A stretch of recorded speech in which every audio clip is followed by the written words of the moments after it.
Aujourd'hui, on plonge dans l'état d'esprit de l'impro, des principes de base jusqu'au jeu sur scène. Le secret de la créativité?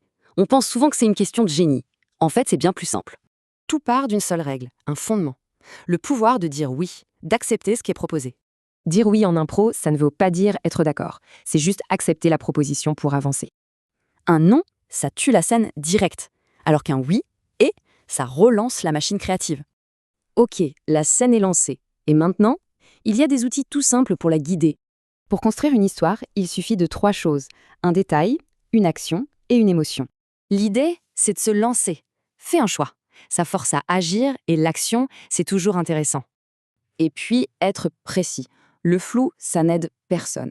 Un détail concret, c'est une base solide pour tous. Mais l'impro, c'est plus qu'une histoire. Le vrai plaisir, c'est de trouver ce qu'on appelle le jeu. Alors le jeu, c'est quoi?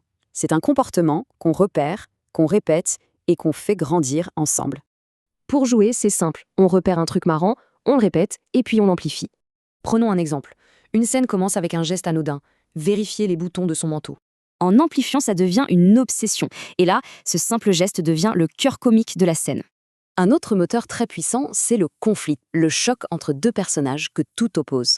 Le comique naît de la rencontre entre le personnage normal et le personnage fantasque, complètement décalé. Au fond, tout ça, ce n'est pas juste pour la scène. Ça façonne un véritable état d'esprit.